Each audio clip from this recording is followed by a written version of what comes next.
Assalamualaikum students, my name is Tayyaba and today we will start our second year chemistry lecture number 1. The first chapter is the periodic classification of elements and periodicity. इस chapter के अंदर हम basically ये पढ़ेंगे कि किस तरह से पीरियोडिक टेबल को इंट्रोड्यूस करवाया गया, किस तरह से उसकी ज़रूरत पेश आई और उसके अंदर जो एलिमेंट्स हैं वो किस तरह फिट किए गए।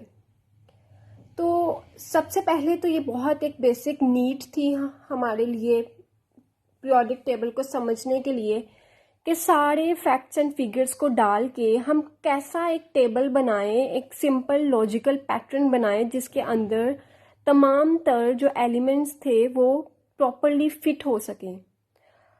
तो ये बहुत एक अच्छी अचीवमेंट थी। साइंटिस्ट ने मिलकर इसके लिए काम किया और पीरियोडिक टेबल बनाया जिसके अंदर एलिमेंट्स रेगुलर पैटर्न के अंदर अरेंज थे। और हमारे लिए आजकल के साइंटिस्ट के लिए ये बहुत अच्छा हो गया केमिस्ट्री को समझना, केमिकल्स की जो फिज़िकल एंड केमिकल प्रॉपर्टीज़ हैं उनकी बेस पे हम डिफरेंट काम कर सकते हैं। तो पीरियोडिक टेबल हमें एक बेसिक फ्रेमवर्क प्रोवाइड करता है कि हम लोग इजीली किसी भी एलिमेंट की फिज़िकल प्रॉपर्टीज़ यानी कि उसके फिज़िकल बिहेवियर, कि उसका स्मेल कैसा है, उसका टेक्सचर कैसा है, उसका टेस्ट कैसा है, उसके क्या एडवांटेजेस हैं, किस किस पर्पस के लिए हम उसको यूज़ कर सकते हैं, ये सब हम जान सकते हैं।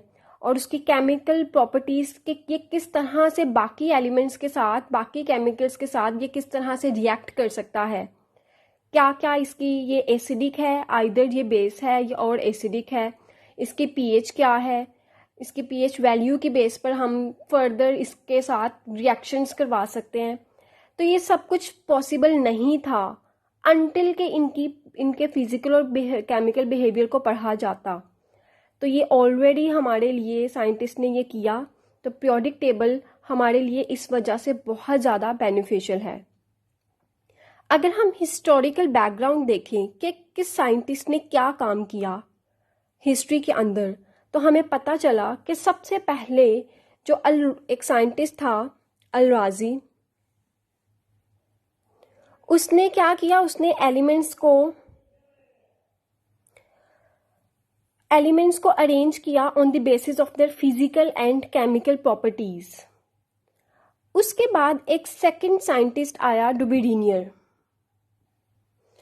डुबिडिनियर ने जो कि एक जर्मन केमिस्ट था, इसने 1829 के अंदर, डुबिडिनियर जो कि एक जर्मन साइंटिस्ट था, जर्मन केमिस्ट था, इसने 1829 के अंदर एलिमेंट्स को अरेंज किया on the basis of the similar properties of elements. इसने क्या किया कि उस वक्त जो नॉन एलिमेंट्स थे, मतलब उस वक्त जितने एलिमेंट्स डिस्कवर हो चुके, उनको उन तीन एलिमेंट्स को अरेंज किया on the basis of their similar properties, जिनकी प्रॉपर्टीज एक जैसी थी, मतलब जो कि एक तरह से बिहेव करते थे। तो अगर मैं आप लोगों को बताऊं कि उसने एक वर्ड ट्रायड का उसको उन ग्रुप्स को नाम दिया और उसने किस तरह से किया। उसने फॉर एग्जांपल यहाँ पर अगर आप देखें तो एक ग्रुप के अंदर उसने लिथियम को, सोडियम को और पोटाशियम को रखा, मतलब इन तीन को रखा एक ग्रुप के अंदर। और इनके अगर हम एटॉमिक वेट देखें तो लिथियम का कम है, फिर सोडियम का उससे ज़्यादा हो जाता है, पोटाशियम का उससे भी ज़्यादा हो जाता है। तो इंक्रीजिंग ऑर्डर है एटॉमिक वेट का। तो इस क्योंकि एक ग्रुप में तीन थे, इस वजह से उसने अपनी अरेंजमेंट को ट्राइएड का नाम दिया। इसी तरह दूसरे ग्रुप में भी फर्दर 3, तीसरे ग्रुप में भी फर्दर 3 एलिमेंट्स, यहाँ पर कैल्शियम, स्ट्रोंटियम और बेरियम रखा, यहाँ पे क्लोरीन, ब्रोमीन और आयोडीन रखा। तो इस तरह से इसने क्लासिफिकेशन की 1829 के अंदर। उसके बाद थर्ड नंबर पे एक साइंटिस्ट था न्यूलैंड, जो कि एक इंग्लिश केमिस्ट था। इसने 1864 के अंदर क्लासिफाई किया एलिमेंट्स को। टोटल 62 एलिमेंट्स को इसने क्लासिफाई किया, लेकिन इसने as a increasing order of atomic masses की बेस पर, मतलब असेंडिंग ऑर्डर की बेस पर, छोटे से बड़े की बेस पर, एटॉमिक मैसेस की बेस पर एलिमेंट्स को क्लासिफाई करता गया। इसने नोटिस किया कि हर 8th एलिमेंट की जो प्रॉपर्टी थी वो मिलती जुलती थी फर्स्ट वाले के साथ। यहाँ पर अगर मैं आपको दिखाऊं तो ये जो फॉर एग्जांपल अगर मैं हाइड्रोजन की बात करूँ, ये फर्स्ट नंबर पर है। तो हाइड्रोजन के बाद 1 2 3 4 5 6 7 एंड 8, तो हाइड्रोजन की जो प्रॉपर्टीज थी वो 8th यानी कि फ्लोरीन के साथ मिल रही थी, इसलिए हाइड्रोजन और फ्लोरीन को उसने एक ग्रुप में रखा। अब अगर मैं लिथियम को देखूं तो लिथियम यहाँ पर, अगर मैं इसको as a first number consider करूं तो 1 2 3 4 5 6 7 एंड 8, तो इसकी जो प्रॉपर्टीज थी ये सोडियम के साथ मिलती थी, तो इसको लिथियम और सोडियम को उसने एक ग्रुप में रखा। इसी तरह बेरिलियम की मैग्नीशियम के साथ, बोरोन की एल्यूमिनियम के साथ, कार्बन की सिलिकॉन के साथ, तो beryllium, magnesium, boron, aluminium, carbon और सिलिकॉन। इसी तरह से फर्दर अगर हम पीरियोडिक टेबल को देखते जाएं तो इसी तरह से बाकी एलिमेंट्स को भी अरेंज किया गया। और इस क्योंकि ये 8 फर्स्ट की 8 के साथ मिलती थी, तो 8 को नॉर्मली हम ऑक्टेट भी बोलते हैं, तो इस वजह से इसने ये जो इसने बात बताई, इस चीज़ को इसने लॉ ऑफ ऑक्टेव्स का नाम दे दिया। आफ्टर दिस फोर्थ साइंटिस्ट था डिमिट्री मेंडलीव, जो कि एक रशियन केमिस्ट था। 1871 के अंदर इसने एक बहुत अच्छी स्कीम दी पीरियोडिक टेबल की, जो कि पहले से ज़्यादा फ़ायदेमंद थी। और इसने एलिमेंट्स को इस तरह से क्लासिफाई किया कि on the basis of similar chemical properties, मतलब इसने जो बेस बनाई वो केमिकल प्रॉपर्टीज़ को बनाए कि किस तरह से एक एलिमेंट दूसरे एलिमेंट के साथ रिएक्ट करता है, क्या होता है। इन बेसिस को देखते हुए इसने अरेंज किया, और इसने फर्दर बताया कि अगर हम एलिमेंट्स की अरेंजमेंट वर्टिकली देखें तो इसने 8 वर्टिकल कॉलम्स बनाए जिसको ग्रुप्स का नाम दिया, और 8 7 हॉरिजेंटल जो थे रोज बनाई जिसको उसने पीरियड्स का नाम दिया। तो इसने ग्रुप्स और पीरियड्स इंट्रोड्यूस करवाए, और ये इसने काम किया according to on the basis of chemical properties, as well as उसने ये भी देखा कि किस तरह से जो एलिमेंट्स हैं वो अरेंज हैं according to in the ascending order on the basis of the atomic masses. और केमिकल प्रॉपर्टीज की बेस पर उसने इंट्रोड्यूस करवाया इस अरेंजमेंट को। तो जिसकी वजह से हमने देखा कि बहुत सारे एलिमेंट्स जो थे वो रेगुलर इंटरवल वाइज उनकी जो प्रॉपर्टीज थी वो चेंज हो रही थी। तो इसी चीज़ को उसने पीरियोडिक लॉ का नाम दे दिया कि ये मतलब कि सिमिलर केमिकल प्रॉपर्टीज की बेस पे अरेंजमेंट है, so this is the periodic law. लेकिन मेंडलीव ने क्या किया, इसने पीरियोडिक टेबल के अंदर कुछ जगहें छोड़ दी। He left some gaps in the periodic table for elements that hadn't yet discovered, जो कि उस वक्त डिस्कवर नहीं थे। उसके पास जितने एलिमेंट्स मौजूद थे उसने उनको केमिकल प्रॉपर्टीज की बेस पर अरेंज जरूर कर दिया, लेकिन ऐसे एलिमेंट्स जो उस वक्त डिस्कवर नहीं हुए थे और उसको यूं लगता था कि नहीं ये हो जाएंगे, तो उसने उनकी जगह छोड़ दी। लेकिन उसने खुद नहीं, उसने क्या किया, उसने थोड़ी सी प्रॉपर्टीज को स्टडी किया, लेकिन वो इस काबिल नहीं हुआ कि उनको एडजस्ट कर सके। जैसा कि एक एग्जांपल है जर्मेनियम की। जर्मेनियम जो था उस वक्त तो नहीं इंट्रोड्यूस हुआ था, लेकिन बाद में ये डिस्कवर हो गया था, लेकिन उसने उसकी जगह छोड़ी हुई थी, तो बाद में बाकी साइंटिस्ट के लिए बहुत आसानी थी कि वो उसे उस जगह पर फिट कर सकते।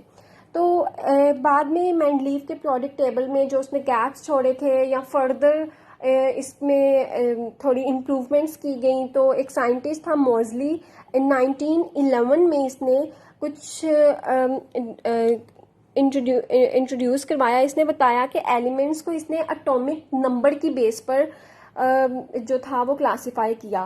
पहले तो इसने एटॉमिक नंबर यानी कि कुछ एलिमेंट्स के उस वक्त तक इंट्रोड्यूस नहीं हुए थे वो बताए, उसके बाद एलिमेंट्स को एटॉमिक नंबर की बेस पर अरेंज किया, और फर्दर यानी कि बताया कि अगर एलिमेंट्स को ascending order of the atomic number arrange किया जाए तो उनकी केमिकल जो प्रॉपर्टीज होती हैं वो बड़े एक पीरियोडिक मैनर के अंदर अरेंज होती हैं, मतलब रेगुलर इंटरवल के अंदर। तो ये उससे पहले से ज़्यादा यूजफुल था, फायदेमंद था और अच्छा था, जो कि मेंडलीव ने बताया। और इस चीज़ को फिर उसने मॉडर्न पीरियोडिक लॉ का नाम दे दिया। फर्स्ट इम्प्रूवमेंट तो मैंने अभी आपको बताई कि एटॉमिक नंबर इंट्रोड्यूस करवाया और उसकी बेस पर अरेंजमेंट असेंडिंग ऑर्डर में अरेंजमेंट की गई।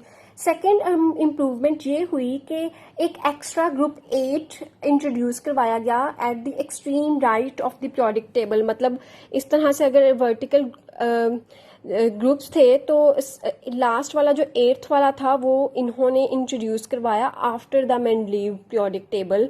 तो इस ग्रुप को नोबल गैसेस का नाम दिया गया। उसके बाद एक थर्ड जो थी इम्प्रूवमेंट वो ये थी कि कुछ एलिमेंट्स थे जैसा कि beryllium, magnesium, calcium, strontium, barium, zinc, cadmium, mercury, इनको ना मेंडलीव ने एक ही वर्टिकल ग्रुप में रखा था। और लेकिन बाद में देखा गया, अगर इनकी प्रॉपर्टीज़ को देखा गया तो पता चला कि नहीं, ये इन सब की प्रॉपर्टीज़ एक जैसी नहीं है, वो डिफ़र करती हैं। तो ये सोचा गया कि इनको तो डिफरेंट मतलब के ग्रुप्स में होना चाहिए, सेम ग्रुप्स में ये एग्जिस्ट नहीं कर सकते। तो फिर क्या किया जाए? तो इस कंफ्यूजन को रिमूव करने के लिए जो मॉडर्न पीरियोडिक टेबल था उसमें एलिमेंट्स को डिवाइड किया गया इनटू 2 वर्टिकल ग्रुप्स, जिनको नाम दे दिया गया ए और बी का। तो मैग्नीशियम, कैल्शियम, स्ट्रोंटियम और बेरियम की जो प्रॉपर्टीज थी वो एक दूसरे इन सब की आपस में मिलती थी, तो इनको 2A ग्रुप में रखा गया। और जो जिंक, कैडमियम और मरकरी था, इनकी प्रॉपर्टीज इनसे अलग थी लेकिन आपस में ही मिलती थी, तो इनको ग्रुप 2B में रखा गया। तो इस तरह से पीरियोडिक टेबल को क्लासिफाई किया गया और अरेंज किया गया उनकी फिजिकल और केमिकल प्रॉपर्टीज पे on the basis of their atomic number, atomic message. अब ये जो चीज़ें हैं, एटॉमिक नंबर क्या है, एटॉमिक मैसेज क्या है, ये हम शुरू से पढ़ते आ रहे हैं। आप लोगों ने 9th की केमिस्ट्री में पढ़ा, फर्स्ट ईयर की केमिस्ट्री में पढ़ा। अगर फिर भी आप लोगों को कोई कन्फ्यूजन है तो मिस सना 9th और फर्स्ट ईयर की केमिस्ट्री पढ़ा रही हैं, आप उनके लेक्चर्स को देख सकते हैं और थोड़ली पढ़ सकते हैं। तो थैंक यू सो मच। आज का लेक्चर यहीं तक है, इंट्रोडक्शन था ये, लेकिन फर्स्ट चैप्टर को हम लोगों ने स्टार्ट कर दिया। इसके हवाले से अगर आप लोगों को कोई क्वेश्चन करना है तो आप कमेंट सेक्शन में पूछ सकते हैं। और if you like this lecture you can share it with your friends and relatives as well. Thank you.